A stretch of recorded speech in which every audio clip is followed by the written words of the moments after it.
We head to Las Vegas for the 2020 Pro Players Cup as part of the PPA Championship. Far side of the court in red, Dave Weinbach, along with his partner Ben Johns. And on the near side of the court, in the yellow, is Matt Wright and his partner, Tyler Loong. Let's watch the rest of this point and then break it down. All right, pay attention to Dave Weinbach here. He really is the hero of this point. He's going to serve and slide to his right, putting his backhand in the middle of the court. Notice it's a pretty short serve, but that's okay for Weinbach and Johns because they prefer to dominate at the net. That's where they're most effective. And you'll see here, Weinbach coming up really early as Johns hits that third shot drop. I recommend doing that only when you have a lot of confidence your partner's going to play a good third. Weinbach's applying maximum pressure here to Matt Wright. So what does he do? He says, hey, there's not much pressure with Ben Johns at the back of the court.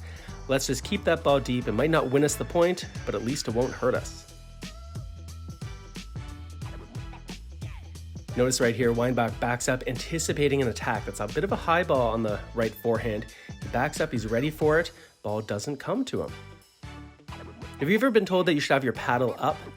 Notice where Weinbach's paddle is. It's below his waist. We're going to come back to that in a minute, but remember, his paddle's pretty low here. After a few tries, Johns hits a great drop. Both he and Weinbach identify that this is the case. It's going to force an upward hit, so they move forward, applying pressure. Remember how Weinbach's paddle was below his waist? What's going on here? Why was he able to defend so well and counterattack?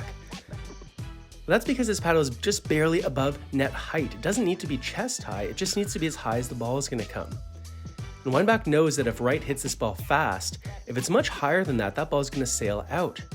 So even though his paddle wasn't high on his body, it was at the right height where an attacking shot would come. And because his paddle's in the right place, he's able to counterattack, accelerate off that backhand side, go to the open court, and he lets Wright know he's happy with that outcome.